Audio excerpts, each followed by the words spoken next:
불과 몇 년 전만 해도 우리는 단 한순간도 상상하지 못했던 시간들을 경험했습니다. 그것은 바로 코로나 팬데믹이었습니다. 서로 가벼운 접촉만 해도 질병을 감염시키고 감염이 되는 그런 경험을 했습니다. 가족들 간에도 접촉이 어려웠던 기억이 있습니다. 그리고 사람들 간에 서로 의심하고 경계하고 단절되었습니다. 그때 인터넷상에서 이런 글이 돌았습니다. 반드시 피해야 하는 사람들, 미용실 사장님, 방문 판매업자, 그리고 교회 권사님이었습니다. 그때 이 글이 올라올 때쯤에 아마도 미용실, 교회, 방문 판매업자로부터 이 코로나가 전파되어 이런 글들이 돌았던 것 같습니다. 또 전에 한번 말씀드린 적이 있는데 이런 식당도 있었습니다. 교회 다니는 사람 출입 금지. 이런 글귀가 식당 입구에 붙어 있는 것을 봤습니다. 이런 글을 보고 또 이런 일들을 겪어 보니까 마음이 참 무겁더라고요. 그리고 그리스도인에 대해서 오해하고 있는 사회를 보면서 답답하기도 하고 화가 나기도 했습니다. 오늘 본문의 바울도 그런 마음이지 않았을까 생각됩니다. 바울은 예루살렘 소동에 누명을 쓰고 가이사랴로 이송되었습니다. 그리고 거기서 대제사장 아나니아와 변호사 더둘로가 바울을 세상을 소란케 하는 자요 나사렛 이단의 괴수 우두머리라고 고발했습니다. 이런 억울하고 또 답답한 상황 가운데에서 바울은 담대하게 자신의 신앙을 고백하고 법적인 무죄를 주장하는 것을 봅니다. 그런데 총독 벨릭스는 진실을 알고 있었음에도 불구하고 이 사람들의 시선을 의식하여 재판을 연기했고 또 바울에게 하나님의 도를 들었음에도 불구하고 두려워만 할 뿐 예수님 영접하기를 주저했습니다. 오히려 자신의 유익을, 뇌물을 기대하는 것을 봅니다. 그렇게 2년이라는 시간이 지나고 벨릭스는 베스도에게 총독 자리를 내어 주었습니다. 오늘 이 본문 말씀에 등장하는 세 인물과 바울을 비교하면서 나는 어떤 믿음을 가지고 살아가고 있는가, 또 어떻게 살아가야 되는가를 점검하고 또 주님께서 기뻐하시는 삶을 살기를 결단하는 이 아침 되기를 간절히 소망합니다. 첫째로 오늘 말씀은 우리에게 질문합니다. 나는 더둘로인가 아니면 바울인가 생각해 보길 원합니다. 말이라는 것은 참 중요합니다. 말은 사람의 인격을 드러내기 때문입니다. 기본적으로 친절한 사람이 있는가 하면 그렇지 못한 사람도 있습니다. 또 겉은 친절한데 속에는 불의와 거짓으로 가득 차 있는 사람이 있는가 하면 한편으로 겉은 투박한데 속은 진실된 사람들이 있습니다. 만약 여러분 주변에 있는 사람들이 이와 같다면 여러분은 어떤 사람과 함께 하기를 원하십니까? 가장 최고는 친절하면서 진실한 사람일 텐데 그런 사람들은 찾기가 참 쉽지 않죠. 이 앞에 설명한 두 사람 중에 한 사람을 골라야 한다면 누구와 함께 하기를 원하십니까?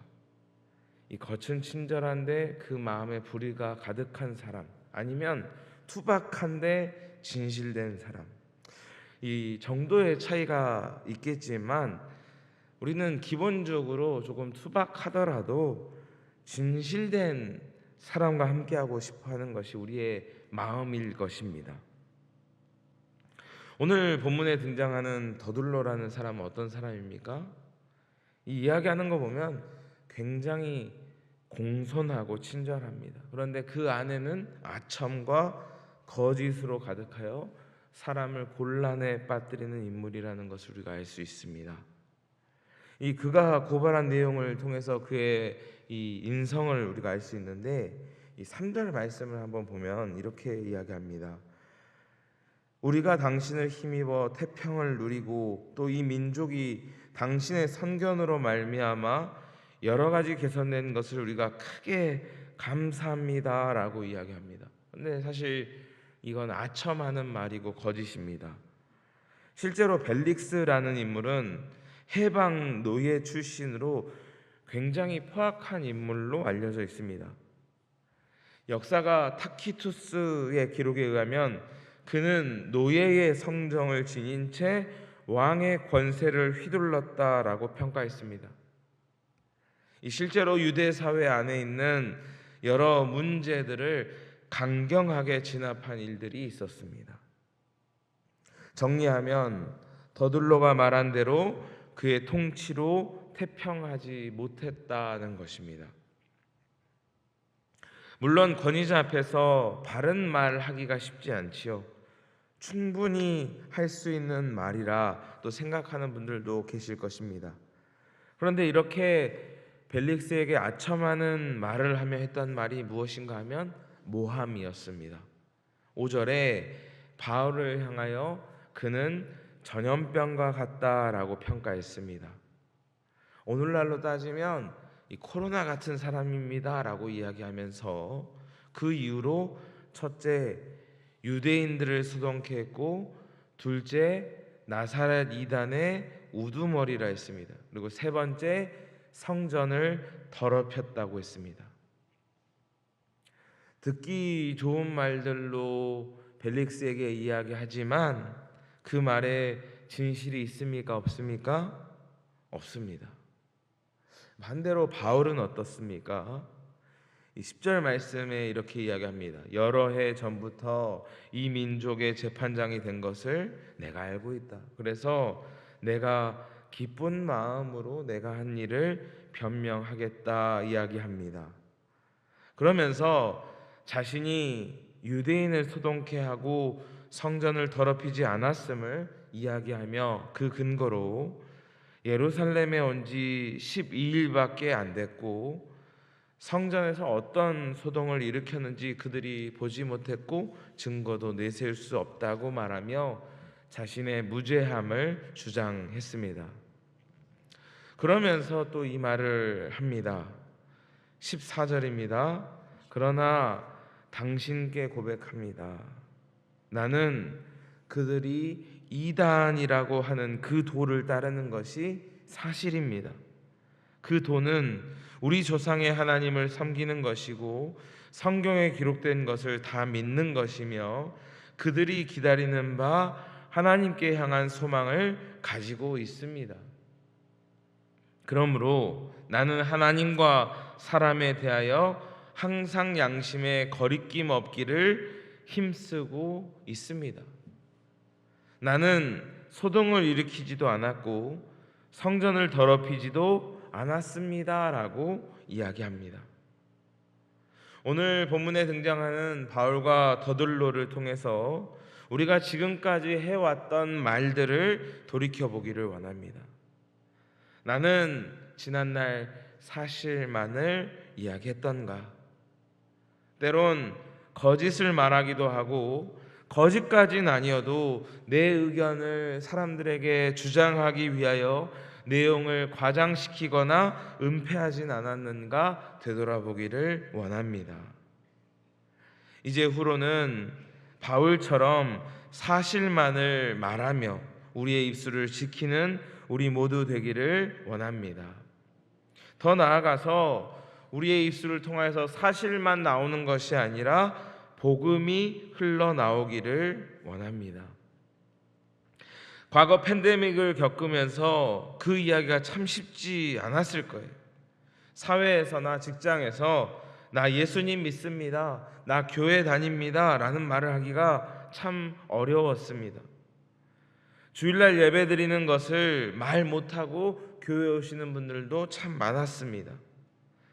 그만큼 내가 세상 가운데서 그리스도인이라는 것을 말하기 어렵고 그에 대한 책임이 따랐었습니다. 그런데 바울은 사람들로부터 이단이라 여김받는 그 도를 따른다고 당당하게 선포했습니다. 내가 하나님과 사람 앞에서 거리낌 없는 양심을 가지려 애썼다고 말했습니다. 이처럼 바울과 같이 사실만을, 복음만을 말할 수 있는 우리 모두 되기를 원합니다. 두 번째로 나는 벨릭스인가 바울인가 생각해 보기를 원합니다. 사단은 우리가 늘 진리를 알고만 있으라고 유혹합니다. 그 도에 대하여 자세히 아는 것으로 만족하라고 유혹합니다. 그런데 아는 것과 사는 것과는 전혀 다릅니다. 오늘 이 아침 기도할 때에 우리가 알면서 그치지 아니하고 삶으로 살아가게 해달라고 기도하기를 원합니다. 22절 말씀을 보면 벨릭스 총독도 그 도에 대하여, 그 복음에 대하여 알고 있었다고 말합니다. 알고 있었지만 그럼에도 불구하고 이 사람들의 시선이 두려워 바울에 대한 재판을 연기하고 바울을 잡아두었습니다. 또 바울을 통하여서 진리를, 복음을 들었는데도 불구하고 두려워만 할 뿐 예수님을 영접하지 않았습니다. 반대로 바울은 어떠합니까? 자신이 따르는 그 도를 위하여 기꺼이 감옥에 갇히게 되었습니다. 깨끗한 양심을 지키기 위하여 부단히 애를 썼습니다. 본문 말씀을 보면 벨릭스가 돈을 받을까 기대했을 때 바울은 자신이 가진 재산이나 교회의 요청해서 벨릭스에게 돈을 줄 수 있었습니다. 그런데 만약 줬다면 어땠을까요? 나와서 자유롭게 사역을 할 수 있었을지는 모르지만 하나님과 사람 앞에 떳떳하지 못했을 것입니다. 바울은 고난을 피할 길을 알고 있었음에도 불구하고 기꺼이 고난을 감내하며 그 도를 따라갔습니다. 사랑하는 성도 여러분, 오늘 하나님의 말씀은 우리에게 질문합니다. 나는 아는 사람인가 사는 사람인가 묻습니다. 여러분, 집에 가는 길 다 아시지요? 그런데 안다고 다 집에 가는 건 아니잖아요. 그 길을 걸어갈 때에 우리가 집에 갈 수 있는 거잖아요. 이처럼 우리가 하나님의 나라를 아는 것으로 만족해서는 안 된다는 것입니다. 하나님의 나라를 향해 예수 그리스도께서 가신 그 길을 주님 가셨듯이 우리도 걸어갈 때에 그것이 비로소 진정한 믿음이라는 것입니다. 그렇게 살아갈 수 있기를 소망합니다. 본문의 벨릭스처럼 지체하거나 두려워하는 것이 아니라 바울처럼 담대하게 그 길로 나아갈 수 있기를 원합니다. 세 번째로 오늘 말씀은 우리에게 질문합니다. 나는 대제사장 아나니아인가 바울인가 질문합니다. 사탄은 우리가 제대로 서 있다고 생각하게 만듭니다. 우리가 그리스도인으로서 잘 살고 있다고 착각하게 합니다. 그런데 우리는 선줄로 생각할 때 넘어질까 염려해야 합니다. 내가 그 길로 나아가고 있는지 늘 깨어 있어야 합니다. 대제사장 아나니아는 자신의 지위를 지키기 위해 권력과 결탁했고 또 자신의 권위를 위협하는 바울을 허위 고발했습니다. 대제사장이라는 위치가 어떤 사람입니까? 사람의 눈으로 봤을 때는 하나님과 가장 가까워 보이는 인물입니다. 그런데 그의 관심은 하나님의 영광이나 진리가 아닌 오직 자신의 안위였습니다. 그는 하나님을 믿는다고 하지만, 하나님 앞에 쓰임 받는다고 하지만 철저한 종교인에 불과했습니다. 하나님을 두려워하지 않았습니다. 그런데 반대로 바울은 어떠합니까? 본래 그는 바리새파 중에 바리새파였습니다. 그런데 예수님을 만나고 그가 가졌던 지위와 기득권을 배설물로 여겼습니다. 오히려 복음으로 인하여 자신이 죄인처럼 여기는 것을 기뻐했습니다. 세상적인 지위보다 하나님께서 나를 어떻게 보시는가에 더 관심을 가졌던 것입니다. 여러분, 오늘날 우리는 어떠합니까? 세상적인 지위에 관심이 있습니까? 아니면 주님께서 나를 어떻게 보시는가에 관심이 있습니까? 주님의 시선만을 의식하는 우리 모두 되기를 원합니다. 말씀을 정리합니다. 오늘 나의 입술은 더블로인가 바울인가? 또 나는 벨릭스처럼 알매서 그치는가 바울처럼 삶으로 살아가는가? 나는 아나니아처럼 세상의 것을 의식하며 살아가는가 바울처럼 하나님을 의식하는가? 십자가 앞에서 정직하게 답하며 회개와 결단이 일어나는 이 아침 되기를 주님의 이름으로 간절히 소망합니다. 기도하겠습니다. 거룩하시고 자비로우신 주여 하나님 아버지, 오늘 새 인물을 통하여서 우리의 신앙을 점검합니다. 우리가 진실을 말하고 복음을 말했는가? 우리가 알면서도 지체하지는 않았는가? 하나님의 것보다 세상의 것에 관심을 두며 살아가지 않았는가? 우리의 신앙을 점검합니다. 하나님, 되돌아볼 때 부끄러운 뿐임을 정직하게 고백하오니 이 시간 회개할 때 십자가의 보혈로 정결케 하여 주옵시고 이후로는 바울처럼 살아갈 수 있도록 믿음 더하여 주시옵소서. 하나님, 오늘 이 시간 우중에도 우리의 안락함을 포기하고 주님 앞에 나와 기도합니다. 마땅히 구할 바를 구할 때에 하나님 귀 기울여 주시고 응답하여 주셔서 하나님의 하나님 되심을, 우리가 하나님의 자녀됨을 경험하고 고백하게 하여 주시옵소서. 그로 근심하며 왔으나 기쁨으로 돌아가는 우리 모두 되게 하여 주시옵소서. 주님, 토요일 아침을 또 시작합니다. 주일 준비하게 하여 주시고 또 교회 내 여러 가지 행사 가운데 하나님 전심으로 함께 동참하여서 하나님의 뜻을 밝히 드러내는 오늘 하루 될 수 있도록 인도하여 주시고 모든 행사들 가운데에 친히 개입하여 주셔서 하나님 홀로 영광 받아 주시옵소서. 또 특별히 담임 목사님 재충전 중에 계십니다.